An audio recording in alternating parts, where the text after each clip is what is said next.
하겠습니다. 르무엘 왕이 말씀한 바 곧 그의 어머니가 그를 훈계한 잠언이라. 내 아들아, 내가 무엇을 말하랴? 내 태에서 난 아들아, 내가 무엇을 말하랴? 소원대로 얻은 아들아, 내가 무엇을 말하랴? 내 힘을 여자들에게 쓰지 말며 왕들을 멸망시키는 일을 행하지 말지어다. 느무에라, 포도주를 마시는 것이 왕들에게 마땅하지 아니하고 왕들에게 마땅하지 아니하며 독주를 찾는 것이 주권자들에게 마땅하지 않도다. 술을 마시다가 법을 잊어버리고 모든 곤고한 자들의 송사를 굽게 할까 두려우니라. 포도주는 마음에 근심하는 자에게 줄지어다. 그는 마시고 자기의 빈궁한 것을 잊어버리겠고 다시 자기의 고통을 기억하지 아니하리라. 너는 말 못하는 자와 모든 고독한 자의 송사를 위하여 입을 열지니라. 같이 봅니다. 너는 입을 열어 공의로 재판하여 곤고한 자와 궁핍한 자를 신원할지니라. 아멘. 오늘도 새벽을 깨우는 은송아, 너는 하나님의 보석이다. 보석이다. 변함없이 새벽 제단을 지키는 권사님은 하나님의 보석입니다. 보석입니다. 이 모든 것이 주님의 은혜입니다. 아멘, 아멘. 메리 크리스마스, 메리 크리스마스. 옆에 분들 보고 좀 웃으면서 인사 좀 해봐요. 하여튼 애썼어요, 인사한다고. 지도자의 바른 자세, 지도자의 바른 자세, 지도자의 바른 자세. 보십시오. 지도자를 얘기하는데 1절에 보니까 르무엘 나오지요. 이스라엘 역대 왕, 역대기를 아무리 눈을 씻고 찾아봐도 르무엘이란 왕은 없습니다. 그래서 혹시 이방에 있나 하고 바벨론, 애굽, 아수르, 블레셋 다 찾아봐도 이 르무엘이라는 왕은 없어요. 그럼 왜 여기 써 있는가? 그래서 이 본문을 연구하는 가운데 아하, 이 르무엘은 누구다? 솔로몬이다. 그러면 왜 솔로몬을 르무엘이라고 했는가? 30장은 아버지가 아들에게 주는 교훈이라면 31장은 어머니가 아들에게 주는 교훈이에요. 이런 걸로 보면은 아하, 솔로몬이란 이름은 왕이 된 후에 아버지가 부른 이름이라면 장성한 후에, 어렸을 때는 집안에서는 우리도 그러죠. 어릴 때 이름 따로 있고 호적에 올라간 이름 따로 있고 그런 분들이 있잖아요. 어릴 때는 엄마는 르무엘이라고 불렸다. 이렇게 유추를 해보고, 그리고 본문을 보면은 참 잘 솔로몬에게 주는 말씀입니다. 그러면 르무엘 이름의 뜻은 무엇인가? 이걸 알기 전에 솔로몬의 이름의 뜻은 뭐예요? 솔로몬하고 샬롬하고 히브리어로 자음이 똑같아요. 샬롬하고 솔로몬. 거기를 이 자음에다가 모음을 어디다 붙이냐에 따라서 샬롬 혹은 솔로몬 그래. 샬롬의 이름의 뜻은 뭐지요? 평강. 평강. 왜 다윗이 아들 솔로몬의 이름을 샬롬, 평강 이렇게 했을까요? 다윗은 역사의 전면에 나타날 때부터 골리앗과의 전쟁, 물맷돌로 그랬지요. 그래서 다윗의 평생은 피를 흘리는 싸움이었습니다. 오죽하면 하나님의 성전을 짓겠다고 할 때 하나님이 너의 정성과 마음은 참 좋다. 그러나 너는 피를 너무 많이 흘렸다. 그래서 네 아들에게 성전을 짓게 하겠다. 그래서요, 다윗은 전쟁에 정말 승승장구했지만 전쟁에 나갈 때마다 긴장하고 불안하고 위기의 연속이야. 그래서 소망이 있습니다. 무슨 소망? 아들은 나처럼 안 살았으면 좋겠다. 우리도 그러죠?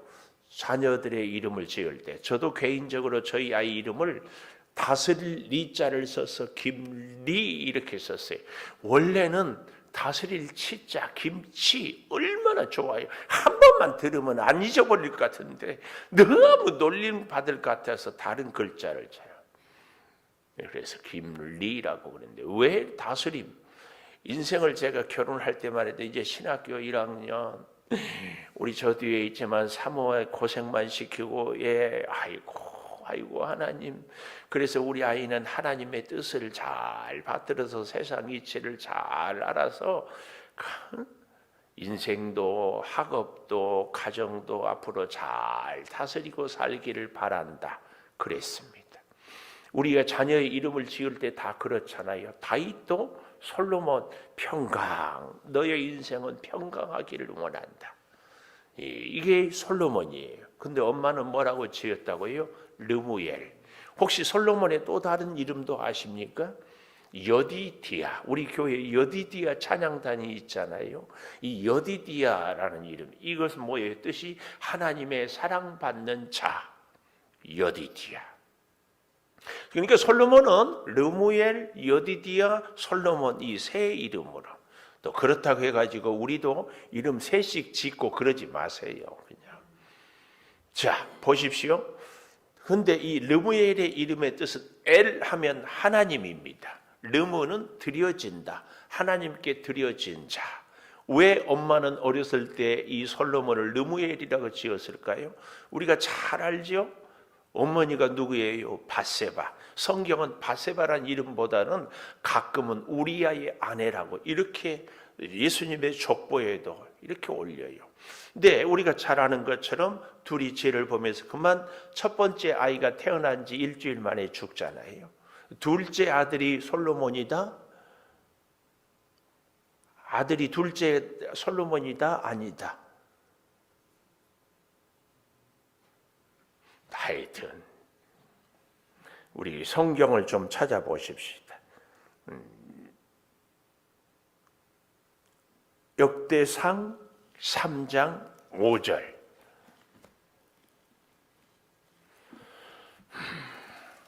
아무리 급해도 꼭 찾아봐야 될 역대상 3장 5절. 예루살렘에서 그가 낳은 아들들은 이러하니. 여기서 그는 누굴까요? 역대상 3장 1절에 다윗입니다. 다윗. 그가 낳은 아들은 이러하니 시므와 소밥, 나단, 솔로몬 네 사람은 다 암미엘의 딸 바스와의 소생이요. 이 바스와가 누굽니까? 밧세바예요. 그러니까 밧세바와 첫 번째 아이는 태어나서 죽고 그 이후에 아이들 둘째가 솔로몬이다? 아니다. 그 이후에 태어난 아이들의 이름이 암미엘, 시므와 소밥, 나단. 그리고 솔로몬은 네 번째예요. 네 번째.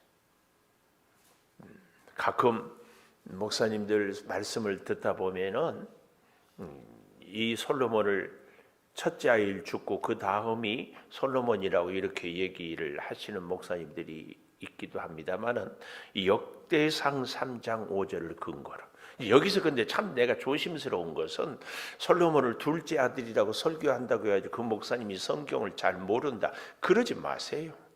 훨씬 훌륭한 분들이 많아요. 우리는 뭐 좀 하나 알면은 다 아는 것처럼 그 사람이 뭐 하나 모르면은 다 모르는 것처럼 이렇게 이분법적으로 흑백 논리로 얘기하지 마세요. 어째 이것도 아멘을 안 하고 저것도 아멘을 안 하고.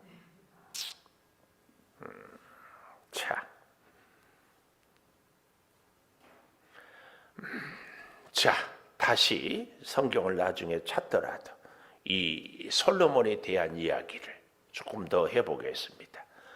그런데 보십시오. 31장 잠언 31장 1절 르무엘 왕이 말씀 안 받고 그의 어머니가 그를 훈계한 잠언이다. 어머니. 프랑스 대혁명 우리로 말하면은 일제가 막 물러가고 6.25 전쟁처럼 극심한 전쟁이 막 서로 막 죽이고 싸우는 이 내란이 일어난 6.25 동란처럼 이럴 때 군대가 가는데 한 숲속에 어머니의 한 분이 새 아이를 끌고 가는 거야. 너무 배고파 불쌍해 보니까 군인이 빵을 던지니까 이 어머니가 허겁지겁 빵을 세 조각으로 쫙 나누어서 새 아들에게 주는 거야. 이걸 본 부하 병사가 지휘관에게 그렇게 얘기를 하는 거예요. 저 어머니는 배가 안 고픈 모양이죠. 그러니까는 그 지휘관이 배가 안 고픈 것이 아니라 어머니이기 때문에 그렇다. 이겁니다. 혹시 그런 얘기 들어봤어요? 여자는 미련하다. 그러나 어머니는 지혜롭다. 여자는 약하다. 그러나 어머니는 강하다. 제가 우리 강아지 얘기했지요. 영하 16도, 17도인데도 강아지를 다 품어가지고 지금 이제 강아지들이 눈을 떴어. 아무것도 내가 안 해줘도 엄마 개가 있으니까. 다른 옆에 그렇게 잘 지내던 개들, 우리 멍이나 이런 개들이 옆에 오기만 하면 막 죽일 듯이 싸우자고 덤벼 근처에 접근도 못해. 자기 새끼 해코지 할까 봐. 자녀를 향한 엄마의 마음. 그렇죠? 근데요, 이 밧세바하고 이제 성경을 조금 찾아볼까요? 열왕기상 1장 가보십시다. 열왕기상 1장. 아주 기가 막힌 이 성경 스토리는요. 그래서 너무 재밌어요. 열왕기상 1장 1절에 보면 다윗 왕이 나이가 많아 늙으니 이불을 덮어도 따뜻하지 아니할 때까지. 근데 1장 5절에 핫깃의 아들 아도니아가 스스로 높여서 내가 왕이 되리라 하고 자기를 위하여 병거, 기병, 호위병 50명을 준비하니 그는 압살롬 다음에 태어난 자요 용모가 심히 준수했습니다. 그의 아버지가 네가 어찌하여 그리하였느냐고 하는 말로 한 번도 그를 섭섭하게 한 일이 없었다. 이렇게 훌륭하고 성품도 능력도 외모도 탁월한 사람이 누구다? 넷째 아들 아도니아. 근데 그뿐만이 아니에요. 7절 보십시오. 스루야의 아들 요압 알죠? 요압 장군 다윗의 옆에서 1등 장군, 또 제사장 아비 아들 압살롬이 반역했을 때 다윗을 지키고 반역을 제압할 때 1등 공신이 아비 아들 제사장이 그들이 도와요. 그러나 8절에 사독 분야와 나단, 이 얘기를 좀 하고 싶어요. 나단 선지자가 누굽니까?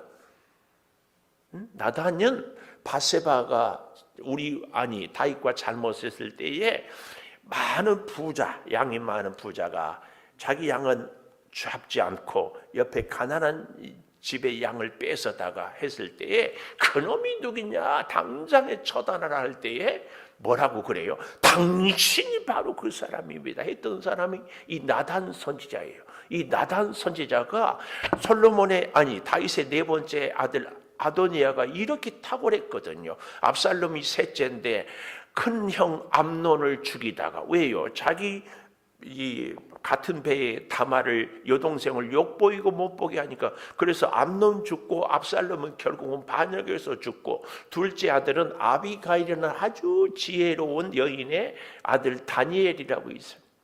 그는 또 그래서 정치에 관심. 네 번째 자기가 왕. 그런데 아버지는 너무 나이 들어서 그래서 아도니아가 내가 왕이 되겠다 스스로 반역을 일으켰어요. 그때에 오늘 여기 보니까 1장 8절에 나단 이 나단 선지자가요 아도니아의 반역을 일으킨 때에 1등 공신이 됩니다.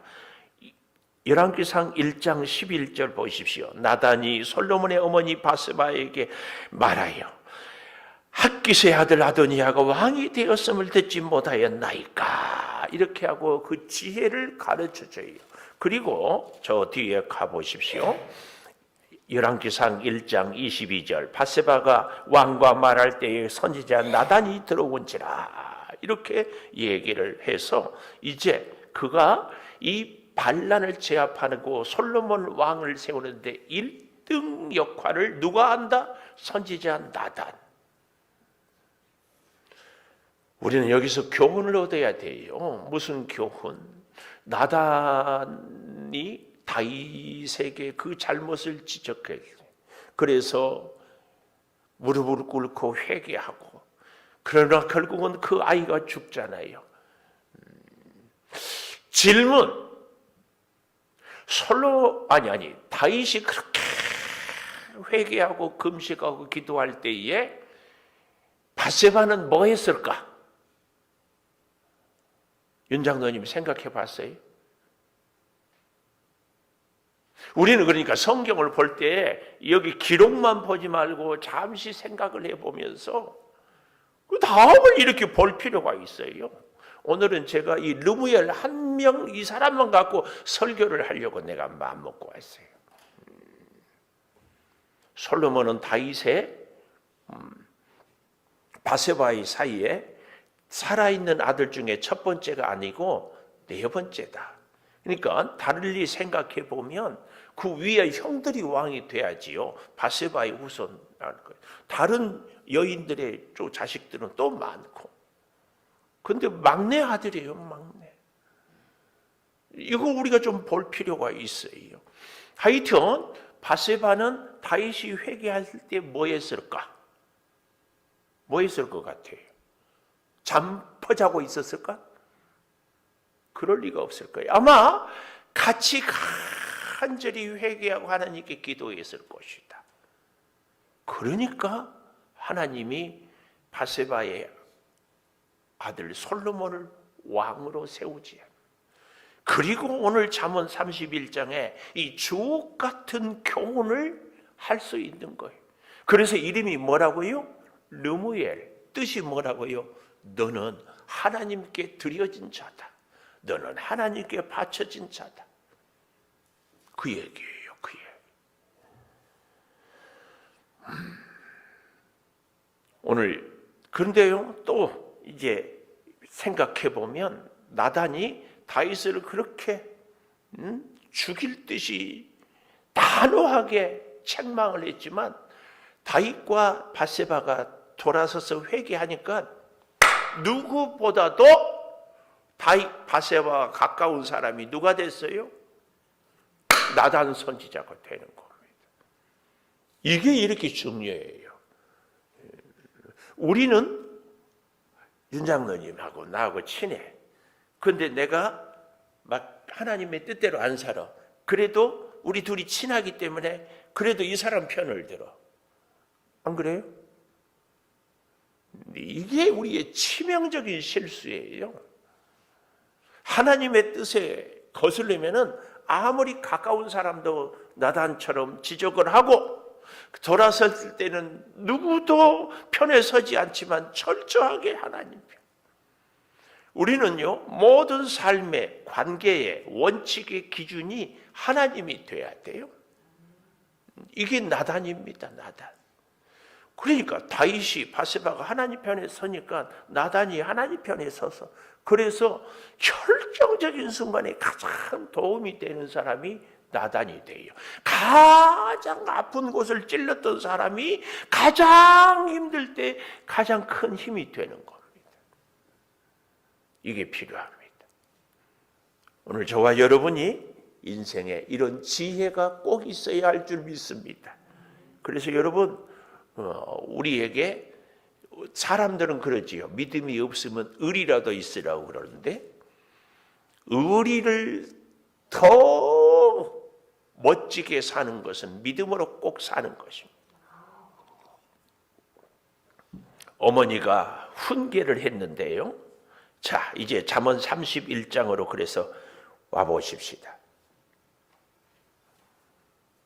유대인들은 4살까지만 나에게 맡겨주면은 유대인으로 만들 수 있다고 그럽니다.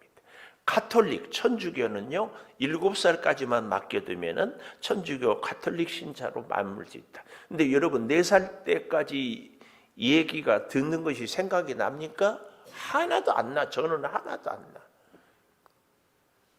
근데 왜 그래요? 그 어릴 때에 먹는 입맛, 어릴 때에 들었던 교훈, 생각, 생활, 습관이 몸에 쫙 배예요. 몸에 배요. 그래서 평생 그렇게 살아갑니다. 오늘 어머니가 그를 훈계한 잠언이다. 오늘 이 시대에는 정말 가슴 아픈 것이 믿는 우리들에게 있어서 뭐예요? 자녀를 믿음으로 잘 양육하지 못하는 것. 기가 막혀요. 예수를 믿는. 내가 정말 제가요 아주 가까운 친구 목사라니까 아들이 결혼을 얼마 전에 했어요. 몇 개월 전에.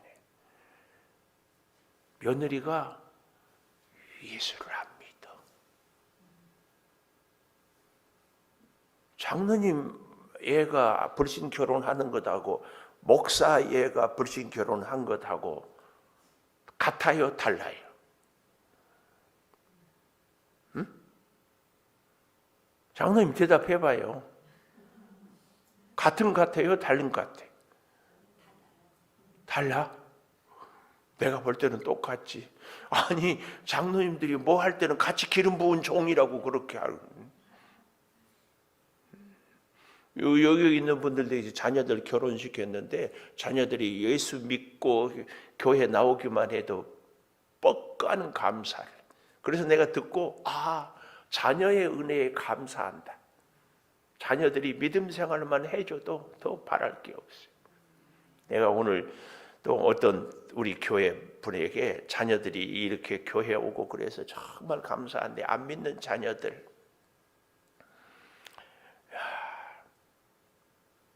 기도 좀 하라고 그랬어요.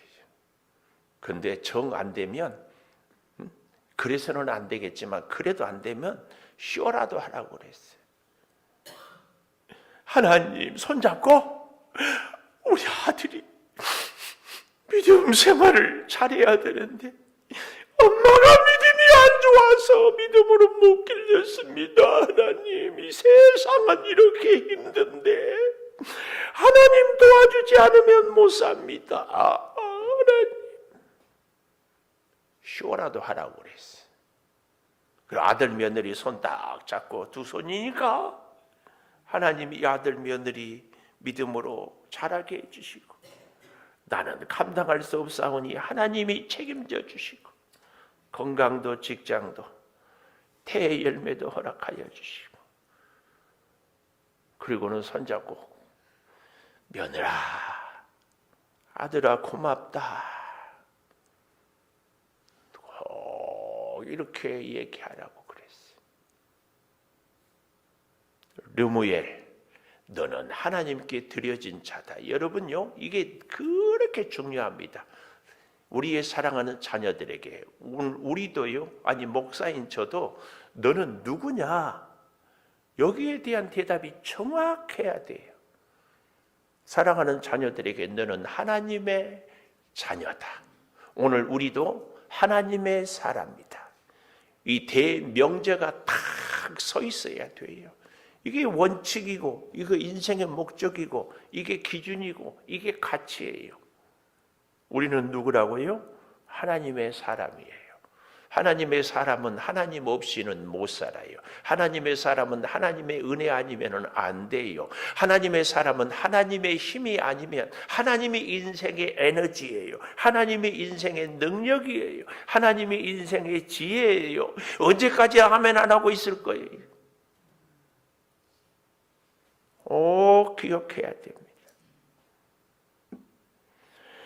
내 아들아 2절 보십시오. 내가 무엇을 말하랴 내 태에서 난 아들아 내가 무엇을 말하랴 서원대로 얻은 아들아 내가 무엇을 말하랴 동그라미 무엇을 말하랴 무엇을 말하랴 무엇을 말하랴 이거 3번씩이나 반복하고 있어요. 이건 뭐예요? 다른 말은 다 안 들어도 이 말만은 꼭 들어다오. 이게 수사의문이야. 반대로. 내가 너에게 더 할 말이 있겠느냐? 이 말은 꼭 이 말 나를 들어주라! 그 말이에요. 무엇을 말하랴? 무엇을 말하랴? 무엇을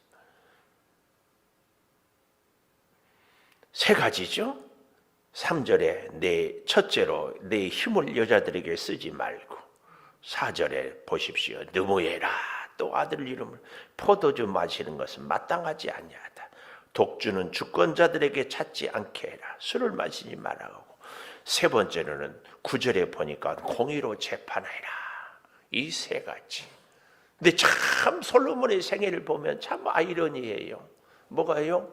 첫째로 이렇게 부탁했고 무엇을 말하랴 이렇게 부탁했는데도 솔로몬이 나중에 애굽의 공주한테 결혼을 하면서 열왕기상 11장에 이렇게 가보면은요, 솔로몬에게 후궁이 700이고 첩이 300이야. 1000명의 여인. 성경에만 1000명이 이제 더 많이. 그리고 그 여인들이 다 자기가 섬겼던 우상을 데리고 왔어. 기가 막혀. 그리고요, 솔로몬의 아들이 누구냐? 르호보암이거든요. 르호보암 시대에 이스라엘이 두 동강 나버려 여로보암하고. 얼마나 가슴이 아파요. 왜요? 맨날 연애하고 잔치하고. 솔로몬 시대에 얼마나 세금을 걷어들였는지. 르호보암 아들이 왕이 됐을 때 원로들이 찾아가서 우리를 너무 힘들게 한 아버지 길을 가지 마십시오. 그러니까 오히려 더 끝나는 거죠.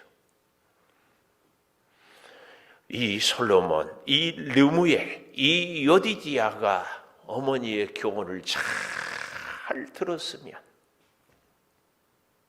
저는 그런 생각을 해봅니다. 아버지 다윗과 어머니 밧세바가 돌아가시고 난 이후에 솔로몬이 이러지 않았을까? 막연히 혼자 생각해. 오늘 제가 지난 주일날 영정 사진 찍으라고 그랬죠? 눈 부릅뜬 이 명함판 찍지 말고 무슨 사진 찍으라고? 기도하는 사진. 우리 자녀들의 스마트폰 속에, 가정에 우리 어머니가 늘 기도하는 것을 이미지로 꽉 각인을 시켜야 돼. 언제든지. 르무엘이다 너는? 르무엘이 뜻이 뭐라고요? 아니 왜 아직 안 나와요? 여기 나가면 또 잊어버릴 텐데. 르무엘의 이름이 뜻이 뭐라고요? 하나님께 드려진 자. 너의 인생은, 너의 꿈은, 너의 모든 것은 다 하나님께 드려진 자다. 저와 여러분은 르무엘로 살아야 할 줄 믿습니다. 우리의 자녀들도 르무엘이 되어야 할 줄 믿습니다. 그래서 우리 자녀들을 하나님께 맡겨야 할 줄을 믿습니다. 이것 말고 길이 없어요. 솔로몬의 인생이 그렇게 풍성했지만 돌아보면 왜 이런 비극이 있는가? 하나님께 엎드리는 기도가 절대로 중단돼서는 안 됩니다. 기도하겠습니다. 하나님,